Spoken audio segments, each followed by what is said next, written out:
ಸರ್ಪಮಾಂತದ ಸತ್ಯ ಹರಳೆ ಸರಿಸಾಡಿ ಧಿಕ್ಕರಿಸಿ ಧರೆಗೆ ಬೆಟ್ಟದ ಧರೆಯನ್ನು ನಡಗಿಸಿದ ಗಂಡುಗಲಿಯಾಗಿ ಜಯಂಕಾರ ಮಾತ್ರದಿಂದಲೇ ಈ ಗೋಳವನ್ನು ಮೆಟ್ಟಿಂತ ಮಹಾವೀರ ಈ ಮತ್ತೆ ಚಂದ್ರಕುಲ ಚಕ್ರೇಶ್ವರ ದುರಂತ ಉದ್ಧಾರಕ ದಿಟ್ಟಿಸಬೇಕು ದಿಟ್ಟಿಸುವವರು ಮಾರ್ಗದ ವಿಜಯ ಭೀಷ್ಮ ಓಂ ನಮಃ ಗುರು ಪಾಂಡವರಿಗೆ ಸತ್ಯವಂತಿಯನ್ನು ಸಲ್ಲಿಸಿ ಗುರುವಂಶವನ್ನು ಉನ್ನತಕ್ಕೇರಿಸಿದ ಗುರುದೇವೋತ್ತಮ ನಮೋ ನಮಃ ಗೋಮಾತೆಯ ಕ್ಷೀರ ಗೋಪಾಲನ ಅತಿಸ್ಥಾನ ಯದುಪತಿಯ ಭಕ್ತ ಶಿರಮಣಿ ಕುಶಲವೇ ಬಂದ ಭೀಮನನ್ನು ಚೆನ್ನಾಗಿ ಮುಂದಿಗೆ ಮಿಶ್ರತ್ವವನ್ನು ಹೀರಲು ಸದಾ ಸಿದ್ಧರಾಗಿರುವ ಸಹೋದರ ದುಶ್ಯಾಸನ ಎದುರು ಬಿದ್ದ ಎದುರಾಳಿಗಳ ಕೂತ್ತಿಗೆಯನ್ನು ಚಿತ್ತಲು ಕರಗಿಸಿದ ಹಿಂದೂ ರಾಜ ಓಂ ಭಗವಾನ್ ಭಾಸ್ಕರ ಪುತ್ರ ಎನ್ನ ಮಿತ್ರ ಕರ್ಣ ಅದು ಅಲ್ಲದೆ ನನ್ನ ಸಂಕಲ್ಪ ಸಾಧನೆಗಾಗಿ ಸ್ವಲ್ಪವೂ ಹದಾರತನಾಗಲಿ ಅಪ್ರಥಮ ಶಕ್ತಿ ಅನುಪಮ ಭಕ್ತರಾದ ತೋರಿ ಸೂಕ್ಷ್ಮ ಸಲಹೆಯನ್ನು ನೀಡಿ ಮಾರ್ಗದರ್ಶನ ಶಂಕರಿ ಭಾವ ಇಂದು ಎಲ್ಲರನ್ನು ಪಡೆದ ನಾನೇ ಧನ್ಯ ನಾನೇ ಧನ್ಯ ನಾನೇ ಧನ್ಯ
ಪರಮ ಪೂಜ್ಯ ಆಚಾರ್ಯರೇ, ಪಿತಾಮಹರೇ, ಒಂದು ವಿಚಿತ್ರವಾದ ವೃತ್ತಾಂತವನ್ನು ಕೇಳಿದ್ರ. ರಾಜ್ಯ ಕೋಶಾದಿಗಳು ಕಳೆದುಕೊಂಡು ಸೈನ್ಯದ ಸಹಾಯವಿಲ್ಲದೆ ಆಡು ಮೇಡು ಹರಿಯುತ್ತಿರುವ ಆ ಪಾಂಡವರು ಅರ್ಧ ರಾಜ್ಯವನ್ನು ಕೇಳುವ ಸಲುವಾಗಿ ಆ ಕೃಷ್ಣನನ್ನು ರಾಯಭಾರಿಯನ್ನಾಗಿ ಕಲಿಸಿರುವಂತೆ ನೋಡಿದಿರಾ ಅವರ ಹಟ್ಟಾಸ ಎಷ್ಟರ ಮಟ್ಟಿಗೆ ಹೆಚ್ಚಿದೆ ಎಂಬುದನ್ನು. ದುರ್ಯೋಧನ ಪಾಂಡವರಿಗೆ ಬರಬೇಕಾದ ಅರ್ಧ ರಾಜ್ಯವನ್ನು ಕೊಡದೆ ಹೋದರೆ ಯುದ್ಧವು ಸಿದ್ಧವಲ್ಲವೇ? ತಾತ ಏನಂದಿರಿ? ಯುದ್ಧವೇ ಯುದ್ಧ, ಅದಕ್ಕೆ ನಾವು ದೀಕ್ಷಾಬದ್ಧ. ನನ್ನ ಬಳಿ 11 ಚೋಳಿ ಸೈನ್ಯವಿರುವುದು. ಅದರ ಹಿಡಿತಕ್ಕೆ ಸಿಕ್ಕವರು ಮೋದಿಸಿದ ಆನೆ ಕಾಲಿಗೆ ಸಿಕ್ಕ ಬಾಳೆಹಣ್ಣಕ್ಕೆ ನುಚ್ಚು ಗುಚ್ಚ ಅವರ ದುಶ್ಯಾಸನ ನಾ ಪಾಂಡವರ ಡೈರೆಕ್ಷನ್ ಪ್ರಾಣಿಸಲು ಸರಿಯಾದ ಕರ್ಮೋಪದೇಶನಾರು. ನಮ್ಮ ಅಂಗರಾಜನಾದ ಕರ್ಣನಿಲ್ಲವೇ? ದುರ್ಯೋಧನ ಪೂಜ್ಯರಾದ ಭೀಷ್ಮ ದ್ರೋಣಾದಿಗಳಿರುವಲ್ಲಿ ಅವರ ಕಣ್ಣರಿಗೆ ಬೆಳೆದ ನಮಗೇಕೆ ವಿಚಾರ? ಚಾಲನೆ ವರ್ತಮಾನವೇನು? ಯಾರು ಪುರುಷೋತ್ತಮನ ಬರುತ್ತಿರುವನೆ? ಯಾರು ಪುರುಷೋತ್ತಮ? ಯಾರು ಪುರುಷೋತ್ತಮ? ಯಾರಿಗೆ ಪುರುಷೋತ್ತಮ? ರಾಜಾದಿರಾಜ ಪರಮಶ್ರೇಷ್ಠ ಮಾಜರಾದಿ ಆ ದನ ಕಾಯುವ ಗೋಪಾಲಕರು ಪುರುಷೋತ್ತಮರು ನೆಟ್ಟಗೆ ನನ್ನ ಮನೆಗೆ ಬಾರದೆ ಅವನ ಹುಟ್ಟುಗುಣಕ್ಕನುಸಾರವಾಗಿ ಓರ್ವ ದಾಸಿ ಪುತ್ರನ ಮನೆಗೆ ಬರಲಿ. ದುರ್ಯೋಧನ ಪಾಂಡವರಿಗೆ ನ್ಯಾಯವಾಗಿ ಬರಬೇಕಾದ ಅರ್ಧ ರಾಜ್ಯವನ್ನು ಕೇಳಲು ಶ್ರೀಕೃಷ್ಣ ಪರಮಾತ್ಮನು ರಾಯಭಾರಿಯಾಗಿ ಬರುತ್ತಿರುವನು, ನಿನ್ನೊಡನೆ ಯೋಚನೆಯಾಗಿ ಬರುತ್ತಿಲ್ಲ. ಯಾರು ಯಾರು ಮಾತನಾಡುತ್ತಿರುವುದು? ಓ ದಾಸಿ ಪುತ್ರ ವಿದುರ, ಏನಂದ್ರೆ ಪಾಂಡವರಿಗೆ ನ್ಯಾಯವಾಗಿ ಅರ್ಧ ರಾಜ್ಯ ಕೊಡಬೇಕು. ಅದನ್ನು ಚಕ್ರವರ್ತಿಯಾದ ನಾನು ನಿನ್ನಿಂದ ಕೇಳಿ ತಿಳಿದುಕೊಳ್ಳಬೇಕೆ? ಸಾಧುವಾಗಿ ದುರ್ಯೋಧನ, ಬಲವಂತನಾದ ನಿನಗೆ ನ್ಯಾಯವು ಅಧೀನವು, ನ್ಯಾಯಕ್ಕೆ ಸರ್ವರು ಅಧೀನರು. ರೋಗಿಗೆ ಅಪತ್ಯವು ರುಚಿಸಿದಂತೆ ಪಂದ್ಯವು ಎಂದಿಗೂ ರುಚಿಸುವುದಿಲ್ಲ. ನಿನ್ನ ಮರಣಕಾಲ ಸಮೀಪಿಸುವುದರಿಂದ ನಿನ್ನ ಬುದ್ಧಿಯು ವಿಕಲ್ಪವಾಗಿರುವುದು.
ಮಾತ್ರ ಈತನನ್ನು ಕೂಡಲೇ ಸಭೆಯಿಂದ ದೂರಿದರು.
ನನ್ನನ್ನು ಈ ಸಭೆಯಿಂದ ಹೊರದುಡುವಷ್ಟು ಸಾಮರ್ಥ್ಯ ಉಂಟಾಯಿತೆ. ಛೀ ಅವಿವೇಕಿ! ಎಷ್ಟೇ ಯಜ್ಞನವರು ನನಗೆ ತಿಳಿದಿರುವ ನೀತಿ ನ್ಯಾಯವನ್ನು ಹೇಳುತ್ತೆ. ದೇವರಡಿಯಾದ ಶ್ರೀಕೃಷ್ಣ ಪರಮಾತ್ಮನು ಜರಿದಾಡಿವೆಯಾ? ನಿನ್ನ ನಾಲಿಗೆಯು ಸೇರಿ ಹೋಗಬಾರದೆ. ಕೇಳು, ಹಿಂದೆ ದ್ರೌಪದಿಯ ವಸ್ತ್ರಾಪರಣ ಕಾಲದಲ್ಲಿ ಭೀಮನು ಮಾಡಿದ ಪ್ರತಿಜ್ಞೆಯಂತೆ ನಿನ್ನ ತೊಡೆಯನ್ನು ಪ್ರಯತ್ನಿಸಿಕೊಳ್ಳುವಾಗ ಅದು ತಡೆಯಲ್ಲಿ ಇಟ್ಟಿದ್ದ ಧನುಸನ್ನು ಈಗಲೇ ಮುರಿದು ಹಾಕಿವೆ. ಪ್ರಭಾದವಾಯಿತು. ದುರ್ಯೋಧನ ಹುಚ್ಚರಾದ ವಿದುರನನ್ನು ಅಪಾಸ್ಯಕ್ಕೀಡು ಮಾಡಿ ಧರ್ಮೋತ್ತಮವಾದ ಹುಲ್ಲಿನ ಸಹಾಯವನ್ನೇ ಕಳೆದುಕೊಂಡೆಯಲ್ಲ. ಈ ವಿದುರನ ನಿನ್ನ ಜೊತೆಯಲ್ಲಿ ನಿಂತಿದ್ದರೆ ಈ ಮೂರು ಲೋಕದಲ್ಲಿ ನಿನ್ನನ್ನು ಜಯಿಸಲಿಲ್ಲಂತಾಯ್ತಲ್ಲ. ಕರ್ಣ, ಈತನ ಗೊಡ್ಡು ಬೆದರಿಕೆಗೆ ನಿಲ್ಲೆದುರುವಂತಾಯ್ತಲ್ಲ. ಈ ವಿದುರನು ಎಂದು ತಾನೇ ಬಿಲ್ಲನ್ನು ಹಿಡಿದು ಯುದ್ಧ ಮಾಡಿರುವರು. ಆತನ ಬಿಲ್ಲಿನಿಂದ ಆಗತಕ್ಕ ಪ್ರಯೋಜನವಾದರೆ ಮಗನ ಬಿಡು. ಈಗ ಕೇಳಿದ ಎಲ್ಲರೂ ದೂತನಾಗಿ ಬರುತ್ತಿರುವ ಆ ಕೃಷ್ಣನಿಗೆ ಈ ಸಭೆಯಲ್ಲಿ ಯಾರಾದರೂ ಎದುರು ನಮಸ್ಕರಿಸಿದ್ದೆ ಆದರೆ ಅಂತವರನ್ನು ಕೂಡಲೇ ಸಭೆಯಿಂದ ಹಾಕಲಾಗುವುದು. ಎಚ್ಚರ ಸಹೋದರ, ನಮ್ಮ ಸೇನಾನಿಗಳ ಪಟ್ಟಿಯನ್ನು ಸಿದ್ಧಪಡಿಸಲು ಹೇಳಿದ್ದಾರಲ್ಲ, ಸಿದ್ಧವಾಗಿರುವುದು ಎಲ್ಲಿ? ಅದನ್ನು ಕೊಡು. ಆ ಕೃಷ್ಣನ ಶಿಲೆಗೆ ಬರುವಾಗ ನಾವು ಅದನ್ನೇ ನೋಡ್ತಾ ಪಡೆದುಕೊಂಡವಿ.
ಪೂಜ್ಯರಾದ ಭೀಷ್ಮ ದ್ರೋಣಾದಿಗಳು ಎದ್ದು ನಿಂತು ನಮಸ್ಕರಿಸಿ ಗೌರವಿಸುತ್ತಿರುವಾಗ ಈತನು ಕಣ್ಣೆತ್ತಿ ಕೂಡ ನೋಡದಾಗೆ ಕುಳಿತಿರುವನಲ್ಲ.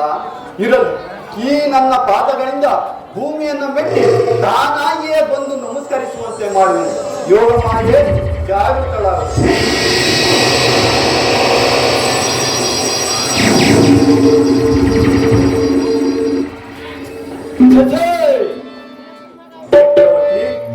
ಭರತ ಕುಲ ಚಕ್ರವರ್ತಿಯಾದ ನೀನು ನೂತನಾಗಿ ಬಂದಿರುವ ನನ್ನ ಪಾದಗಳ ಮೇಲೆ ಬಿದ್ದು ನಮಸ್ಕರಿಸಬಹುದೇ? ನಾನೇ ನಿನ್ನ ಬಳಿಗೆ ಬರುತ್ತಿದ್ದೇನಲ್ಲ. ಕನಿಷ್ಠ ದೂತನಾಗಿ ಬಂದವ ನಿನ್ನಲ್ಲಿ ದೂತ ಲಕ್ಷಣಗಳು ಇದೆಯೋ ಇಲ್ಲವೋ ಎಂದು ಪರಿಶೀಲನೆ ಮಾತ್ರ. ನಿನಗೆ ನಮಸ್ಕರಿಸಿದ್ದೆ ಎಂದು ತಿಳಿಯಬೇಡ. ಆ ಒಂದು ವೇಳೆ ನಮಸ್ಕರಿಸಿದ್ದೆ ಆದರೆ ಅದು ಈ ಭೂಮಾತೆಗೆ ತಿಳಿಯದೆ ನಿನಗಲ್ಲ ಬಂದದ್ದಾಯ್ತು. ಕುಳಿತುಕೋ.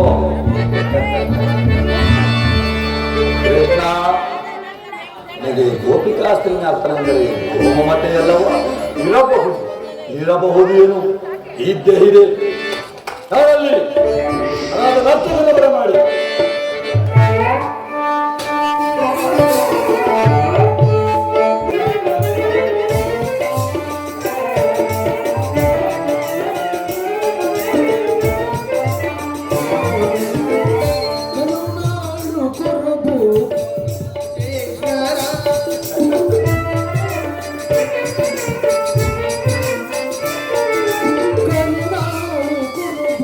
Thank you.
ಜಗದ ಜನರ ಮರುಳುಗೊಳಿಪ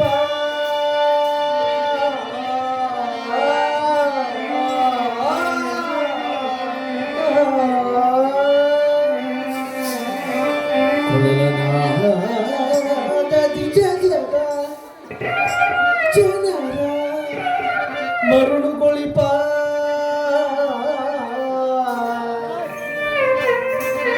ನಮ್ಮ ಶ್ರೀಹರಿ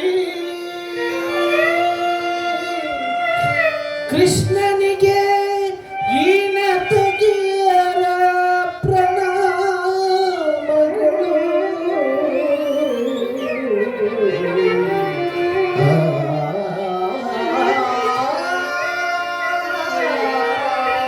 ಸಾಕು ಏನಂದ್ರಿ ನರ್ತಕಿರೆ ಮತ್ತೊಮ್ಮೆ ಹಾಡಿ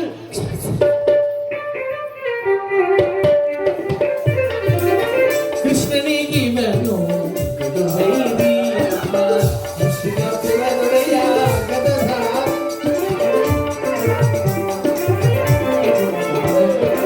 ಭೀಮನಿಗೆ ಬನು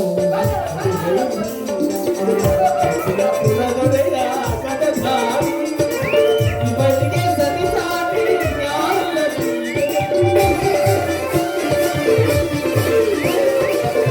ಸಾಟಿ ಇವನಿಗೆ ಯಾರಿಲ್ಲಗಿ ಜಗತಿ ಛಲದಲ್ಲಿ ಬಲದಲ್ಲಿ ಬಲದಲ್ಲಿ ಜಲದಲ್ಲಿ ಕುರುಸಾಗವು ಕರುಣಾಳು ಕುರು ನಾಗೇಶ್ವರ ಕುರುವಂಶ ಕುಲ ತಿಲಕ ಮಗುವೇಶ್ವರಾಗಿ ಕರುಣಾಳು ಕುರು ನಾಗೇಶ್ವರ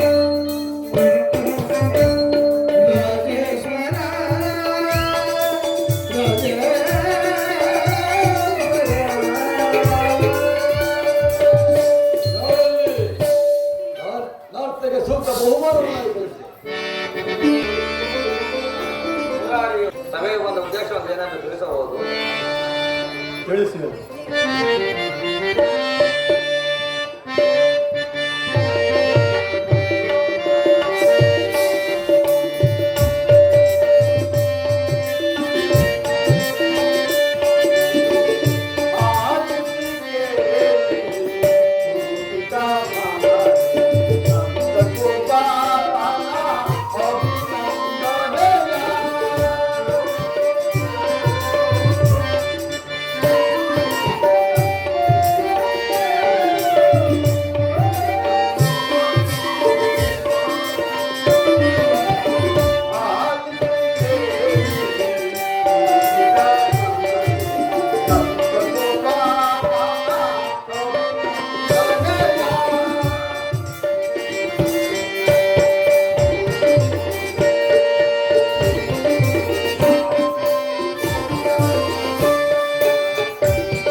ಎಂದರೆ ಕೌರವ ಪಕ್ಷಿಯೇ. ನಾನಿಂದು ಪಾಂಡವರ ರಾಯಭಾರಿಯಾಗಿ ಬಂದಿರುವೆ. ಅವರು ಕಳಿಸಿರುವ ಸಂದೇಶವನ್ನ ನಿಮ್ಮ ಮುಂದಿಡುವುದು ನನ್ನ ಅಭಿಮತ. ಕುರುಪಾಂಡವರ ರಾಜ್ಯ ಭವಿಷ್ಯ ಇಂದು ಇಲ್ಲಿ ನಿರ್ಣಯಿಸಲ್ಪಡಬೇಕಾಗಿರುವುದರಿಂದ ನಾನು ನಿಮ್ಮ ಮುಂದಿಡುವ ಪ್ರಶ್ನೆಗಳನ್ನು ಅನುಗ್ರಹಿಸಿ ಗಮನಿಸಬೇಕು. ಈ ವಿಷಯದಲ್ಲಿ ಉಪೇಕ್ಷೆ, ಪಕ್ಷಪಾತ, ಅಸಂಬದ್ಧ ಪ್ರಲಾಪ, ಆತುರ ಇನ್ನು ಮುಂತಾದ ಭಾವನೆಗಳನ್ನು ತ್ಯಜಿಸಿ ತೀರ್ಪು ನೀಡಬೇಕಾಗಿದೆ. ಈ ರೀತಿ ನೀವು ಮಾಡದೇ ಇದ್ದಲ್ಲಿ ಮುಂದೆ ಆಗಬಹುದಾದ ಅನರ್ಥ ಕಾರ್ಯಗಳಿಗೆ ನೀವೇ ಕಾರಣರಾಗಿರಿ. ಈಗ ನಿಮ್ಮ ಮುಂದಿಡುವ ಪ್ರಶ್ನೆಯು ಸಮಗ್ರ ಭಾರತದ ಕ್ಷತ್ರಿಯ ರಾಜರ ಅಸ್ತಿತ್ವ ನಾಸ್ತಿತ್ವಗಳನ್ನ ನಿರ್ಧರಿಸಬಹುದೆಂದು ತಿಳಿಯಿರಿ. ಈ ಪವಿತ್ರವಾದ ಭರತ ಭೂಮಿಯನ್ನ ಶಾಂತಿ ಎಂಬ ಅಮೃತಧಾರೆಯಿಂದ ಅಭಿಷೇಕ ಮಾಡುವಿರೋ ಅಥವಾ ಭಯಂಕರವಾದ ರಕ್ತಧಾರೆಯಿಂದ ಈ ಮಾತೃಮೂರ್ತಿಯನ್ನ ತೋರಿಸುವಿರೋ, ಇವೆರಡರಲ್ಲಿ ಒಂದು ವಿಷಯವು ಇಲ್ಲಿ ನಿರ್ಣಯಿಸಲ್ಪಡಬೇಕಾಗಿದೆ. ಕಪಟ ದ್ಯೂತದಲ್ಲಿ ಪರಾಜಿತರಾದ ಮೇಲೆ ಸತ್ಯವಂತರಾದ ಪಾಂಡವರು ತಮ್ಮ ಪ್ರತಿಜ್ಞೆಯಂತೆ ಅಜ್ಞಾತವಾಸ ವನವಾಸ ಮುಗಿಸಿಕೊಂಡು ಹಿಂತಿರುಗಿದರಲ್ಲವೇ? ಬಾಲ್ಯದಿಂದಲೂ ನೀವು ಅವರ ಮೇಲೆ ತೋರಿದ ದೀರ್ಘ ವೈರವನ್ನು ಮರೆಯಲು ಪಾಂಡವರು ಸಿದ್ಧರಿದ್ದಾರೆ. ವಿಷಭೋಜನ, ಲಾಕ್ಷಾಗೃಹ ದಹನ, ಕಪಟ ದ್ಯೂತ ಇವೆಲ್ಲಕ್ಕಿಂತಲೂ ಮಿಗಿಲಾಗಿ ತುಂಬಿದ ರಾಜಸಭೆಯಲ್ಲಿ ದ್ರೌಪದಿಯ ವಸ್ತ್ರಾಪಹರಣ ಇಂತಹ ಮಹಾಪಾಪಗಳನ್ನು ಮನ್ನಿಸಿ ತಮಗೆ ಕೊಡಬೇಕಾದ ಅರ್ಧ ರಾಜ್ಯಕ್ಕಾಗಿ ನಿಮ್ಮಲ್ಲಿ ಯಾಚಿಸುತ್ತಿರುವುದಾಗಿ ಇಂತಹ ಸುಸಮಯವನ್ನ ವ್ಯರ್ಥಗೊಳಿಸದೆ ಶಾಂತಿ ಸಂಧಾನಕ್ಕೆ ಪ್ರಯತ್ನಿಸಿ. ಅವರ ಸಂದೇಶದೊಡನೆ ನನ್ನೀ ಸಂದೇಶವನ್ನು ಸೇರಿಸಿದ್ದೇನೆ. ಮುಂದಿನ ವಿಚಾರಗಳನ್ನ ಕರ್ತವ್ಯಗಳನ್ನ ನಿರ್ಧರಿಸಬೇಕಾದುದು ಪ್ರಾಜ್ಞರಾದ ನಿಮ್ಮೆಲ್ಲರಿಗೂ ತೋರಿದೆ. ಧೃತರಾಷ್ಟ್ರ ಪ್ರಿಯ ಪುತ್ರರೇ, ಪುರಾಣಾದಿ ಪ್ರಮುಖರೇ, ಸಭಾಸದರೇ, ಶ್ರೀಕೃಷ್ಣ ಪರಮಹಂಸರು ನಿಮ್ಮ ಮುಂದೆ ನಿರೂಪಿಸಿದ ರಾಜಕಾರಣವನ್ನು ಕೇಳಿದಿರಲ್ಲವೇ? ವತ್ಸ ದುರ್ಯೋಧನ,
ಶಾಂತಿ ಸಂಧಾನದ ಸಮಯವನ್ನು ನಾವು ನಿರಾಕರಿಸಿದರೆ ಮುಂದೆ ಅಮೃತವು ವಿಷವಾಗುವುದು.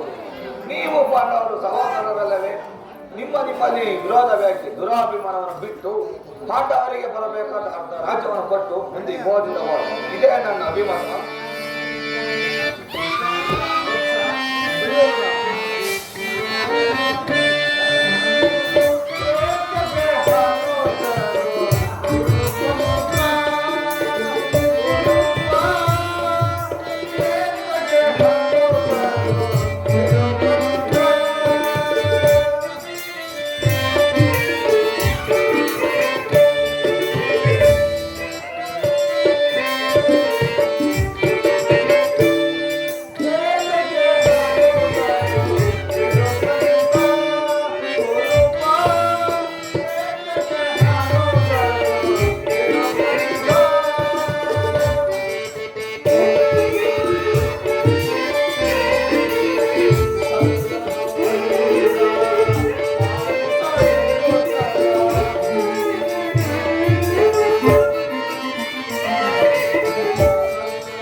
ದುರ್ಯೋಧನ, ಶಾಂತಿ ಸಂಧಾನಕ್ಕೆ ಬಂದವರನ್ನು ನಿರಾಕರಿಸಬೇಡ.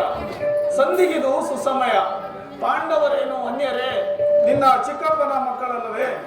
ಈ ರಾಜ್ಯದ ಮೇಲೆ ನಿನಗೆಷ್ಟು ಅಧಿಕಾರವಿದೆಯೋ ಆ ಪಾಂಡವರಿಗೂ ಅಷ್ಟೇ ಅಧಿಕಾರವಿದೆ. ಶ್ರೀಕೃಷ್ಣನ ಮಾತಿನಂತೆ ಅವರಿಗೆ ನ್ಯಾಯವಾಗಿ ಸಲ್ಲಬೇಕಾದ ಅರ್ಧ ರಾಜ್ಯವನ್ನು ಕೊಟ್ಟು ವೈಭವದಿಂದ ಬಾಳು. ಇದೇ ನನ್ನ ಅಭಿಮತ. ದುರ್ಯೋಧನ, ಯಾರು? ಹೋ, ತಾಸಿ ಪುತ್ರ ವಿದುರ, ನನಗುಪದೇಶ ಮಾಡಲಿ ನೀನು ಒಬ್ಬನು. ನಡೆಯಲು ನಿಮ್ಮ ಅರಣ್ಯ ರೋದನ. ದುರ್ಯೋಧನ, ನನ್ನ ರೋದನವು ಅರಣ್ಯ ರೋದನವೇ. ನಿನ್ನಂತವರಿಗೆ ಸದುಪದೇಶ ಮಾಡಬಾರದೆಂದು ದೊಡ್ಡವರು ಹೇಳಿದ್ದಾರೆ. ರಾಜ್ಯವೆಲ್ಲವನ್ನು ನೀನೇ ಅನುಭವಿಸು. ನಿನ್ನ ಇಚ್ಛೆ ಇಷ್ಟಾದರೂ ಭೂಮಿಯನ್ನು ಆ ಪಾಂಡವರಿಗೆ ಕೊಡು. ಅದೇ ನನ್ನ ಅಭಿಮತ. ಚಿಕ್ಕಪ್ಪ, ಈ ನೀತಿ ವಚನವನ್ನು ಆ ಪಾಂಡವರಿಗೆ ಹೇಳಿದ್ದರೆ ಕೃಷ್ಣನಿಗಾಗಲಿ ನನ್ನೊಬ್ಬನೇ ಮಾತ್ರ ದೋಷಗಳು ಕಂಡುಬರುವು. ಆ ಪಾಂಡವರನ್ನು ನಿರ್ದೋಷಿಗಳಿದ್ದಾರೆ. ಕೃಷ್ಣ, ಈ ನಾವು ಪೌರ್ಣವಾಗಿ ಬಾಡಂಬರುವ ಬುದ್ಧಿಹೀನನು ಈ ದುರ್ಯೋಧನಲ್ಲ. ಇದು ಶುದ್ಧ ಛಾತ್ರೆಯಲ್ಲ. ಸ್ವಾಭಿಮಾನ ಶೂನ್ಯತೆ ಕೊಳಪುಳಿರಲ್ಲ. ಕೃಷ್ಣ, ಕೊಳಪುಳಿರಲ್ಲ. ದುರ್ಯೋಧನ, ಇಷ್ಟೊಂದು ಅಪಮಾನವೇ? ಇದು ನಿನ್ನ ದುರಾಗ್ರಹದ, ದುರಂಕಾರದ, ದುಸ್ಸಾಹಸದ, ದುರಾಶಯದ ದುರಾಭಿಮಾನ. ಸ್ವಲ್ಪ ವಿಚಾರ ಮಾಡು ಕೌರವೇಶ್ವರ. ಕೃಷ್ಣ, ಸಾಕುವುದರಿಂದ ಮಾತನಾಡುತ್ತ ಅದನ್ನು ನಾನು ಮೊದಲೇ ಬಲ್ಲೆ. ಈ ಮುಂದೆ ನಮ್ಮದು ದುರಾಗ್ರಹ, ದುರಹಂಕಾರ, ದುಸ್ಸಾಹಸ, ಹಾಗೆಲ್ಲ ಕೇಳು ಕೃಷ್ಣ. ಈ ಕೌರವರನ್ನು ಸೆರೆ ಬಡಿಬೇಕೆನ್ನಲ್ಲವೇ ಆ ಬಂಡ ಭೀಮ, ಅದು ದುರಾಗ್ರಹ.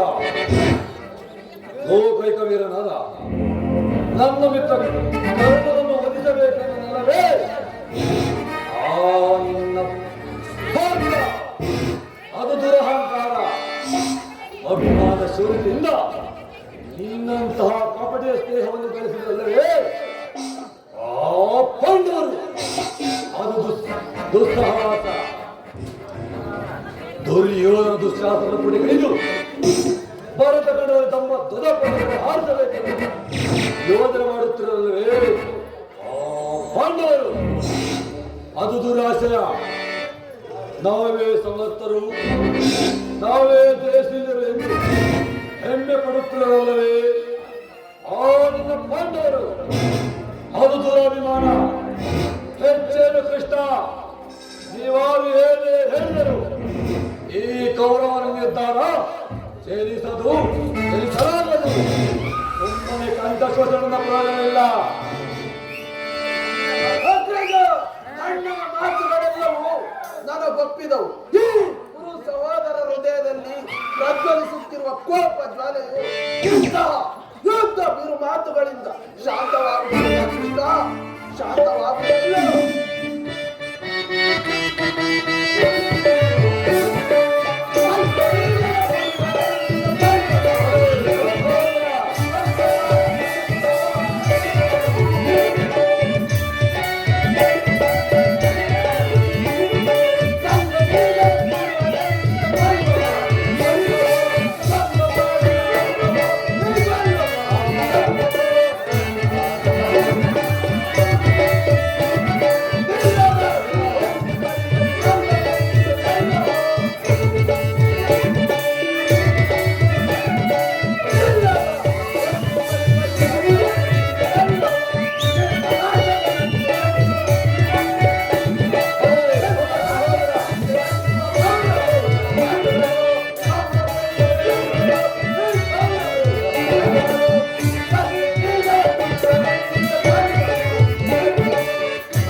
ರಾಜೇಂದ್ರ ವೃದ್ಧರಾದ ಇವರಿಗೆ ಶಾಂತಿಯನ್ನು ಬಯಸುವುದು ಸ್ವಾಭಾವಿಕವಾಯಿತು, ವೈರಾರಿಕಲ್ಲ. ಕರ್ಣ, ನೀನು ಅವರಂತೆಯೇ ಮಾತನಾಡುತ್ತಿರುವೆಯ. ಅರ್ಜುನನ ಮೇಲಿನ ವೈಯಕ್ತಿಕ ವೈರಕ್ಕೆ ಇಡೀ ಕ್ಷತ್ರಿಯ ಸಮೂಹವನ್ನೇ ಬಲಿ ಕೊಡಲು ಯೋಚಿಸುತ್ತಿರುವೆಯಾ? ಇದು ನಿನ್ನ ಧರ್ಮವೇ? ಕೃಷ್ಣ,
ಪಕ್ಷಪಾತ ಬುದ್ಧಿಯಿಂದ ಅರ್ಧ ರಾಜ್ಯವನ್ನು ಕೇಳಲು ಬಂದಿದೆಯಲ್ಲ, ನಿನ್ನ ಧರ್ಮಕ್ಕಿಂತ ನನ್ನ ಸ್ವಾಮಿ ಕೌರವರಿಗಾಗಿ ತನ್ನ ಧರ್ಮವನ್ನು ರೂಪಿಸುವ ನನ್ನ ಧರ್ಮವೇ ಎಷ್ಟ ಮೇಲು.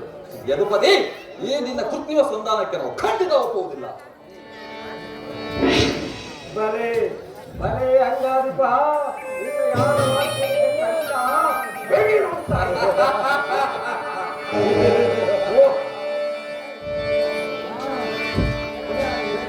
ಓ ಮೇರೆ ಮೀರಿತು. ಮದೋನ್ಮತ್ತರಾದ ನಿಮ್ಮೊಡನೆ ಮಾತನಾಡುವುದೇ ಅನುಚಿತ. ಆದರೂ ಒಂದು ಮಾತನ್ನು ಹೇಳುತ್ತೇನೆ ಕೇಳು.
ಈ ನಿನ್ನ ಗುರು ಹಿರಿಯರನ್ನ, ಸಹೋದರನ್ನ, ಬಂಧುಗಳನ್ನ ಒಂದು ಸಾರಿ ದೃಷ್ಟಿಸಿ ನೋಡು. ನಿನ್ನೊಬ್ಬನ ಸಲುವಾಗಿ ಇಡೀ ಕುರುಕುಲವನ್ನೇ ಧ್ವಂಸ ಮಾಡಲು ಹೊರಟಿರುವೇಕೆ? ಪಾಂಡವರು ನಿನ್ನ ತಂದೆಯ ಪ್ರಭುತ್ವವನ್ನ ಅಂಗೀಕರಿಸುವರು, ನಿನ್ನನ್ನು ಯುವರಾಜನೆಂದು ಸನ್ಮಾನಿಸುವರು. ನಿಮ್ಮೆಲ್ಲರ ಸ್ನೇಹ, ಮಮತೆ, ಪ್ರೀತಿ, ಶಾಂತಿಯ ಹೊರತಾಗಿ ಅವರಿಗೆ ಮತ್ತೇನು ಬೇಡ. ಇದು ಅತ್ಯಂತ ಮಹತ್ವದ ವಿಷಯ. ಈ ಸಂಧಿಯನ್ನ ನಿರಾಕರಿಸಬೇಡ. ಇದರಲ್ಲಿ ನನ್ನ ಅಪರಾಧ ಏನು ಇದು ರಾಜ? ಪಾಂಡವರು ಕೂದಾಡಿ ಸಕಲ ಸಂಪತ್ತನ್ನು ಪಡೆದುಕೊಂಡಿದ್ದು ನನ್ನ ತಪ್ಪೇ. ಸತ್ಯ ಪರಿಪಾಲನವಾಗಿ ವನವಾಸಕ್ಕೆ ತಂದಿದ್ದು ಅಧರ್ಮದ ಕಾರ್ಯವು. ಕೇಳು ವಸುದೇವ, ಈ ವಿಸ್ತಾರವಾದ ಸಾಮ್ರಾಜ್ಯವನ್ನು ಶಾಸನ ಮಾಡುವುದು ಈ ದುರ್ಯೋಧನ ಹೊರತಾಗಿ ಮತ್ತಾರಿಗೂ ಸಾಧ್ಯವಿಲ್ಲ. ಪಾಂಡವರಿಗೆ ಭಿಕ್ಷಾವಿಸಿ ಯೋಗ್ಯವಾದ ಜೀವನ, ಧರ್ಮ ಬೀರದವರು ಅವರ ಕೈಯಲ್ಲಿ ಈ ವಿಸ್ತಾರವಾದ ಸಾಮ್ರಾಜ್ಯವನ್ನು ಒಪ್ಪಿಸುವ ಅಪಮಾನ ನನ್ನಿಂದ ಆಗದು. ಯುದ್ಧದ ಭಯವನ್ನು ತೋರಿಸುವ ಜನಾರ್ದನ. ಯುದ್ಧವು ಕ್ಷತ್ರಿಯ ಧರ್ಮ, ಅರ್ಥ, ಕಾಮ, ಮೋಕ್ಷ ಮತ್ತು ಜೀವನ ಹೇಕಲಾಗುವ ಸಾಧನೆ. ಯುದ್ಧದ ಸಲುವಾಗಿ ಕ್ಷತ್ರಿಯನಿಂದಿಗೂ ಭಯಪಡಲಿಲ್ಲ, ಭಯಪಡಲಾರ. ಸ್ಥಿರನಾಗು ದುರ್ಯೋಧನ. ನಿನ್ನ ಅಭಿಷ್ಟವು ಯುದ್ಧವಾದರೆ ನೀನು ಅಗತ್ಯವಾಗಿ ಅದನ್ನೇ ಹೊಂದಿವೆ. ಇದು ಯುದ್ಧವಲ್ಲ, ಭಯಂಕರ ಆತ್ಮಹತ್ಯೆ. ಪಾಪಾಶಯ, ಕುರುಕುಲದ ಕಳಂಕ ಸ್ವರೂಪನೇ, ನಿನ್ನ ಅಪರಾಧಗಳೇನೆಂದು ಕೇಳುವೆಯಾ? ನಿನ್ನ ಅಪರಾಧಗಳು ಅಗಣ್ಯ. ರಾಜಾಸೂಯಾಗದಲ್ಲಿ ಪಾಂಡವರ ಸಂಪತ್ತನ್ನ ನೋಡಿ ಕರುಬಿದ ನೀನು ಈ ಶಕುನಿ ಸಲಹೆಯಂತೆ ಯುಧಿಷ್ಠಿರನನ್ನ ಕಪಟ ದ್ಯೂತಕ್ಕೆ ಎಳೆದಿದ್ದನ್ನ ಮರೆತೆಯ? ಸಹೋದರನ ಪತ್ನಿಯನ್ನ ರಾಜಸಭೆಗಳೇ ತರಿಸಿ ನೀನು ಮಾಡಿದ ಅವ್ಯಾಚ ಅಪರಾಧವು ಅನಂತ ಕಾಲದ ಪ್ರಳಯದ ಧೂಮಕೇತುವಿನಂತೆ ನಿನ್ನ ನೀತ್ಯ ಸ್ಮೃತಿಯು ಹಿಂಬಾಲಿಸುವುದಿಲ್ಲವೆಂಬುದನ್ನು ಮರೆಯಬೇಡ. ಧರ್ಮನಿಷ್ಠರು, ಸ್ನೇಹಶೀಲರಾದ ಬಂಧುಗಳಲ್ಲಿ ನಿನ್ನ ಜಗನ್ಯವಾದ ರಾಕ್ಷಸಿ ವೃತ್ತಿಯನ್ನ ತೋರಿಸಿದೆ. ವಾರಣವತದ ಹರಗಿನ ಮನೆ, ಏಕಚಕ್ರ ನಗರದಲ್ಲಿ ಕುಂತಿಗಾದ ಭಂಗ, ಸರ್ಪಬಂಧ, ವಿಷಪ್ರಾಶನ ಇವೆಲ್ಲವನ್ನು ಮರೆತೆಯ? ಭೀಷ್ಮ ದ್ರೋಣಾದಿ ಗುರುಜನರ ಮಾತನ್ನ ನಿರಾಕರಿಸಿ ಸದಾ ಅನ್ಯಾಯಾಚರಣೆಯಲ್ಲಿ ಪ್ರವೃತ್ತರಾದ ನಿನಗೆ ಕೀರ್ತಿ, ಶ್ರೇಯಸ್ಸು ಎಂದಿಗೂ ಲಭಿಸದು. ಹಂಗಿನ ಭ್ರಮೆ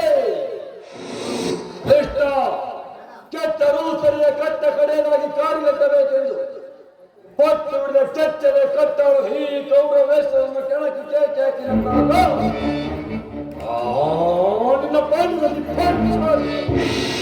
ಒಂದೇ ಒಂದೇ ಕೃಷ್ಣ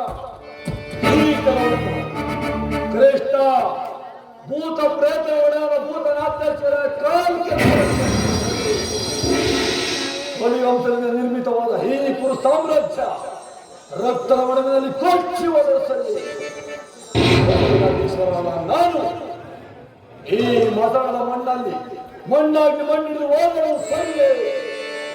ಛಲವನ್ನು ಬಿಡೆ, ಎಲವನ್ನು ಕೊಡೆ.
ಶ್ರೇಷ್ಠ ಪಾಂಡವರು ರಾಜ್ಯವನ್ನು ಬಯಸುವುದಾದರೆ ಅದು ದೊರಕುವುದು ರಣರಂಗದಲ್ಲಿ ಶಸ್ತ್ರಾಸ್ತ್ರಗಳ ಸ್ಪರ್ಶ ಸಂಧಾನದಿಂದ ನೀವು ರಾಜ್ಯ ದೊರಕುವುದು. ಚಾರಕತ್ತು ಮಾಡುವೆ ಯುದ್ಧ ಕಳಕಳಿ ಸತ್ತರೆ ಸಾಹಿತ್ಯ ಬದುಕಿದರೆ ಅಖಂಡ ಸಾಮ್ರಾಜ್ಯ. ಇದೇ ನನ್ನ ದಿಟ್ಟ ಛಲ. ಹೋಗು ಸಂಗಮದ ಸಿದ್ಧ.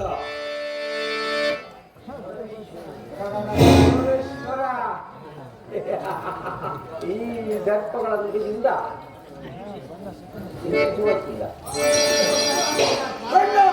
ಇದು ಕೌರವರ ರಾಜ್ಯಸಭೆಯಲ್ಲ, ಪಾಂಡವರ ಚಿತ್ರಕೂಟ. ನಿನ್ನ ಅನ್ನವನ್ನು ತಿಂದು ಪರಿಶುಷ್ಟರಾದ ವೃದ್ಧರು ನಿನ್ನ ನಿಂದನೆಯನ್ನು ಹೇಗೆ ತದೇಕಚಿತ್ತರಾಗಿ ಕೇಳುತ್ತಿದ್ದರು. ನೋಡು, ಸಮಯವು ದೊರಕಿದರೆ ಇವರೆಂತಹ ದ್ರೋಹ ಚಿತ್ತನೆಗೂ ಎದರತಕ್ಕವರಲ್ಲ. ನಡೆಯು, ನಾವು ಸರಿ ಹಾಗೇನೆ ಸಹೋದರ. ಈ ಶತ್ರುಗಳ ಮಧ್ಯೆ ನಮಗೇನು ಕೆಲಸ? ನಡೆ ಸಹೋದರ, ಹೋಗೋಣ. ಕುಮಾರ ಕುಮಾರ ವಿಧುರ, ಕುಮಾರನಲ್ಲಿ ಕುಮಾರನನ್ನು ಕರೆದುಕೊಂಡು ಬಾ. ಅಪ್ಪಣೆ. ಅಮ್ಮ, ನಾನು ಕುಮಾರ, ನಿನ್ನ ತಾಯಿ. ಮಾತೆಯ ಮಾತನ್ನು ಆಲಿಸುತ್ತೀರ ಕುಮಾರ. ಮಾತೆಯ ಮಾತನ್ನು ಆಲಿಸುತ್ತೀರ. ನವೆಗಳು ಸೌಖ್ಯದಿ ಬಾಳುವನ.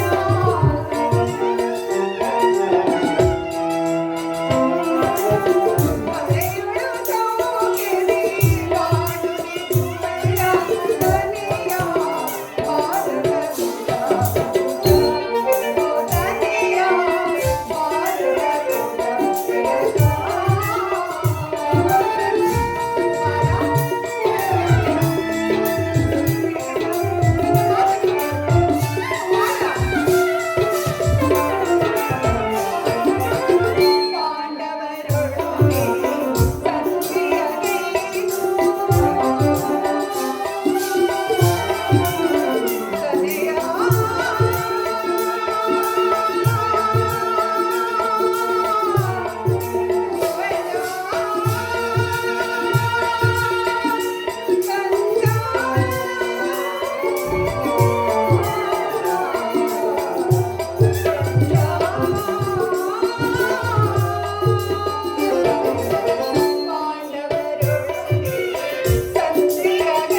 ನನ್ನ ಎದೆ ರಕ್ತವನ್ನು ಬಸಿದುವು ನಿನ್ನನ್ನು ಸಲಹೆ ಬಾಲ್ಯದಲ್ಲಿ ನಿನ್ನ ಕಂಗಳಿಂದ ಒಂದು ತೊಟ್ಟು ಕಣ್ಣೀರು ಈ ಭೂಮಿಗೆ ಬಿದ್ದರು. ನನ್ನ ದೇಹದ ರಕ್ತವೇ ನಷ್ಟವಾದಂತೆ ಭಾವಿಸಿ ಹಗಲಿರಲು ನಿನ್ನ ಶ್ರೇಯಸ್ಸನ್ನೇ ಬಯಸಿದ ತಾಯಿಯ ನಾನು. ಈ ಪ್ರಪಂಚದಲ್ಲಿ ತಾಯಿಯಿಂದ ಪವಿತ್ರವಾದ ವಸ್ತು ಮತ್ತಾರೂ ಇಲ್ಲ. ನನ್ನ ಮಾತಿನ ಪಾಂಡವರಿಗೆ ನ್ಯಾಯವಾಗಿ ಕೊಡಬೇಕಾದ ಅರ್ಧ ರಾಜ್ಯವನ್ನು ಕೊಟ್ಟು ಈ ಧರೆಯನ್ನು ಸಮಾನುಭಾವದಿಂದ ರಾಜ್ಯಭಾರ ಮಾಡಿಕಂದ. ಪುನಃ ಅದೇ ಮಾತು. ಅಮ್ಮ, ಈ ಅಪೌರುಷ ವಾಕ್ಯಗಳನ್ನು ಕೇಳಿ ಅಮ್ಮ, ನಿನ್ನ ಪುತ್ರನಾಗಿ ನಾನು ಚಕ್ರದೇವವನ್ನು ಇಲ್ಲ ಇಲ್ಲ ಜಗತ್ತೆಲ್ಲವೂ ಪ್ರತಿಭಟಿಸಿದರು. ಈ ದುರ್ಯೋಧನ ಧರ್ಮ ಸಿದ್ಧರಾಮಲಿಲ್ಲ ತಾಯಿ. ಯುದ್ಧವು ಕ್ಷತ್ರಿಯ ಧರ್ಮ. ರಾಜ್ಯವನ್ನು ಅಪೇಕ್ಷಿಸಿದರು ಶ್ರೇಷ್ಠ. ಎಲ್ಲವನ್ನು ಕೇಳಿದೆಯಲ್ಲ, ಇನ್ನು ಇಲ್ಲೇ ನಿಂತಿರುವೆಯಲ್ಲ. ನೀನಿನ್ನು ಹೊರಡಬಹುದಲ್ಲ, ಅದಕ್ಕಿನ್ನು ಸಮಯವಿಲ್ಲ. ಕುಮಾರ, ಸಮಯವಿಲ್ಲ. ಹಸಿದ ಬೇಟೆ ನಾಯಿಯಂತೆ ಮೃತ್ಯುವು ಮನುಷ್ಯನ ಬೆನ್ನತ್ತಿರುವಾಗ ಆ ಮನುಷ್ಯನಿಗೆ ಧರ್ಮಾಚರಣೆಯ ಸಮಯವಿರುವುದು.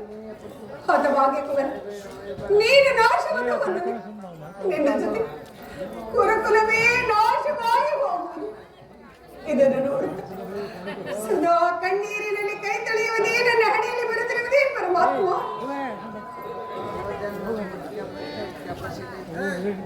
ಪರಮಾತ್ಮ, ಅನರ್ಥವಾಯಿತು.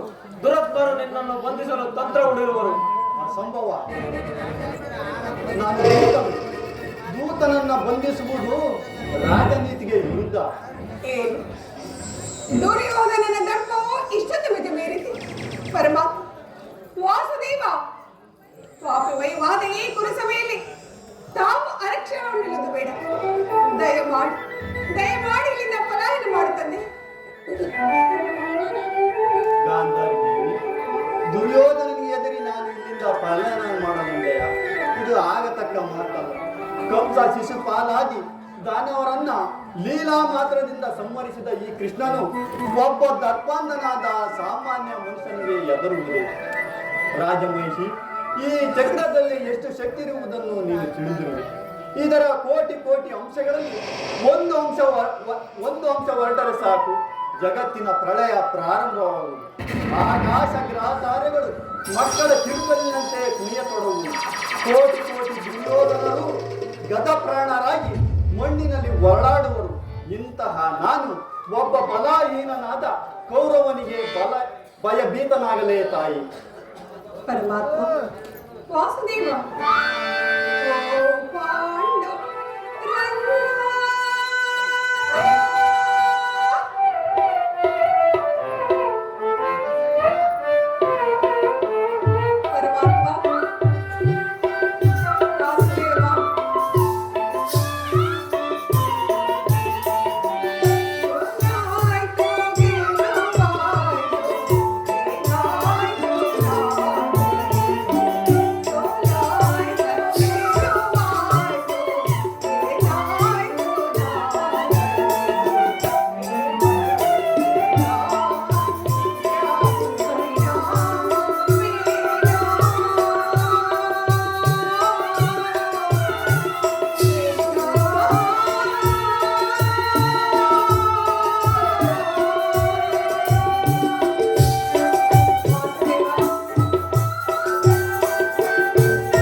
ಭಯಕ್ಕಾಗಿ ನಾನು ಹೇಳುತ್ತೇನೆ ತಂದೆ. ನನ್ನ ಎದುರಿನಲ್ಲಿ ನನ್ನ ಕುಲದೇವನಿಗೆ ಅಪಮಾನವಾಗುವುದನ್ನು ನಾನು ಹೇಗೆ ಸಹಿಸಲಿ? ಅದು ನನ್ನ ಕುಲಗಾರ ಪುತ್ರನಿಂದ. ಹೇ ದೇವ, ನೀನೆಷ್ಟೇ ಆಗಲಿ ಭಕ್ತರ ಪರಾಧೀನನಲ್ಲವೇ? ಈ ಭಕ್ತರ ಪ್ರಾರ್ಥನೆಯನ್ನು ಮನಸ್ಸು ದಯಮಾಡಿ ಇಲ್ಲಿಂದ ಪಲಾಯನ ಮಾಡುತ್ತಂದೆ. ಹೇಳ್ತಾಯಿ, ಈ ದಿನ ನಿನ್ನ ಸಲುವಾಗಿ ಇಲ್ಲಿಂದ ಏಡಿಯಂತೆ ಓಡುವೆನು. ನಾನು ಯಾವ ಮಹತ್ವದ ಆಸೆಯಿಂದ ಬಂದನು, ಅದು ದೀಪವನ್ನು ನಂದಿಸಿದ ಪತಂಗದಂತೆ, ಬಿರುಗಾಳಿಗೆ ಸಿಕ್ಕ ಹುಲ್ಲು ಕಡ್ಡಿಯಂತೆ ಕ್ಷಣಕಾಲದಲ್ಲಿ ಕೌರವನ ಅಹಂಕಾರವು ನಾಶವಾಗಲಿ. ಆಸೆಯಿಂದ ಬಂದ ನಾನು ನಿರಾಸೆಯಿಂದ ಹಿಂತಿರುಗುವೆನು. ಆದರೂ ಚಿಂತೆ ಇಲ್ಲ ರಾಜಮಹಿಷಿ, ನಾನು ಈ ದಿನ ಇಲ್ಲಿಂದ ಪಲಾಯನ ಮಾಡುವೆನು. ಇನ್ನೊಂದು ಪರವಾದ ನಿಲ್ಲಬೇಕು.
ತಿರಸ್ಕರಿಸಿ ಬಿಟ್ಟಯ ಗುರುಕುಲದ ಕಳಂಕ ಸ್ವರೂಪನೇ.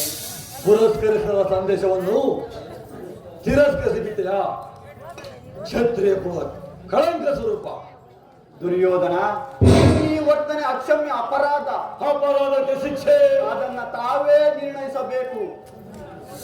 ಅದು ಯಾರು ನಿರ್ಣಯಿಸಬೇಕಾಗಿಲ್ಲ, ನಾನಾಗಲೇ ನಿರ್ಣಯಿಸಿ ಸಲಹೆಯಲ್ಲಿದ್ದೇನೆ. ಯಾರಿಗೂ ಮತ್ತೆಂದಾರಿಗೆ ಸಾರ್ವಭೌಮ ಏನೆಂದು ಅದು ನನ್ನ ಬಾಯಿಂದ ಕೇಳೋದಕ್ಕಿಂತ ಸಾರ್ವಭೌಮ ನಿನ್ನನ್ನು ಉಚಿತ ರೀತಿಯಲ್ಲಿ ಬೀಳ್ಬಿಡಬೇಕೆಂದು ನಮ್ಮ ಸೋದರ ಮಾವ ಶೇಖರಿಯವರು ನನಗಾಗಲೇ ಮುಖ್ಯ ಸಲಹೆ ನೀಡಿದ್ದಾರೆ. ಶಕುನಿ ಮಾವನವರ ಸಲಹೆ ಅಂದ ಮೇಲೆ ಅದು ಅದ್ಭುತವಾಗಿಯೇ ಇರಬೇಕು. ಹೌದು, ಅದ್ಭುತ ರಾಯಭಾರಕ್ಕೆ ಅದ್ಭುತವಾದ ಸತ್ಕಾರವನ್ನು. ನಿಮ್ಮ ಅದ್ಭುತವಾದ ಸತ್ಕಾರವನ್ನು ನಾನು ಅದ್ಭುತಕಾರಿಯಾಗಿಯೇ ಸ್ವೀಕರಿಸುವೆ. ಸ್ವೀಕರಿಸು, ಚೆನ್ನಾಗಿ ಸ್ವೀಕರಿಸು. ಸಹೋದರ ದುಶ್ಯಾಸನ, ಬಂಧಿಸು ಕೃಷ್ಣನನ್ನು. ಯಾರನ್ನ ಬಂಧಿಸಿದ್ರ ಮಂದಮತಿಗಳ? ನಿನ್ನ ಅಂಗಾಂಗಗಳನ್ನು ಬಂಧಿಸಿ ನಿನ್ನ ದುಡುಕುತನಕ್ಕೆ ತಕ್ಕ ಬುದ್ಧಿಯನ್ನು ಕಲಿಸು. ಅದು ನಿಮ್ಮಿಂದ ಸಾಧ್ಯವಿಲ್ಲ. ಉರಿಬಿಸಿದ ತಾಪಕ್ಕೆ ಜನನವಿರುತ ಗೊತ್ತುವುದೇ. ಗರಿಮಾರ್ಪ ಗರ್ಜನೆಗೆ ಕೇಸರಿ ಅಂದಿದೆ. ಬಂಗಾರ ಬರುತ್ತಕ್ಕೆ ಬಿಸಿಗರಗಳ ಚಲಿಸುವವೆ. ಸುಳ್ಳ ಚೋಲಿಯ ಮನೆಗೆ ಸಾಗಿತ್ತು ಆರುವುದೇ. ಧರಿಸಿರುವ ಚಕ್ರವೊಂದಿದೆ. ಧರಿಸಿರುವ ಚಕ್ರ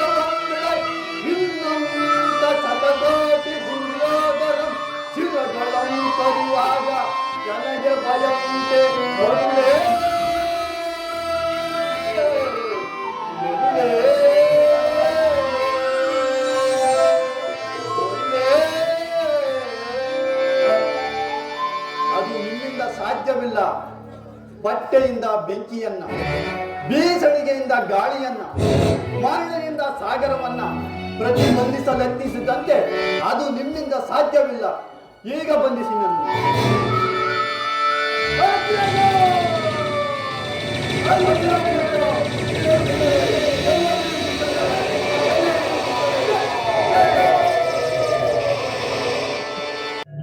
Thank you.